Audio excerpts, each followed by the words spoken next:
Hi, I'm Dr. Todd Frisch, and I read faces. Matter of fact, I've been reading faces for over 40 years. Here's the interesting thing. We all read faces. So I wrote this book, Why the Face? A practical guide to understanding health and personality through facial diagnosis.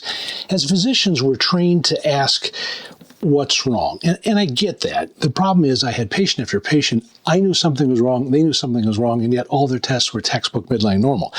So I had to have a paradigm shift. And I shifted from this what's wrong mentality, which I was trained in, to asking what's not right.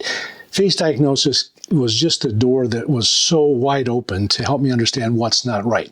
What we're going to do today is we're going to use this technique of facial diagnosis to look at the 32 first-round draft picks in the NFL for 2024. But not only are we going to look at them, we're going to look at their coaches, and we're going to see how they're getting along. Will they get along? What are the strengths? What are the weaknesses of both? We're going to just make some predictions, and we'll have to wait about 3 years to see if they're accurate. So I hope you enjoy what we're about to do. With the first pick in the 24 NFL draft, the Chicago Bears pick quarterback Caleb Williams. There are 9 face shapes in my world of face reading, and Caleb Williams is what's known as a bucket face. Bucket faces like to put things in their bucket. High intellect, they're thought leaders, they're very, very bright. We bucketheads, which I am a buckethead also, we tend to overthink. It can be a blessing and a curse depending on what's going on.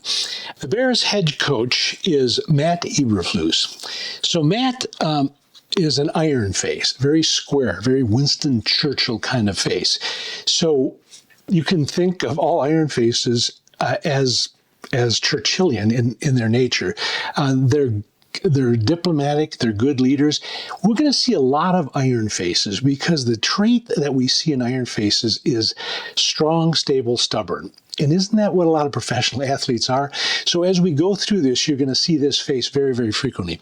His hairline tells us he's very traditional. He's going to like things the old-fashioned way.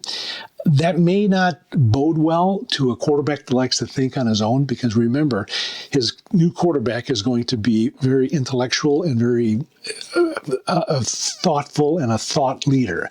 So they may clash in that regard. If you'll notice that coaches' eyes are very close together. When eyes are very close together, they're very detail-oriented. And I'm certain, again, I don't know these people. I'm just reading the faces. I'm reading the tea leaves that are there.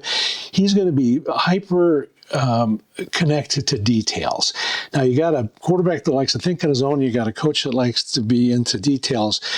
Chances are they're going to clash. 3 years from now, not sure both of them are going to be there.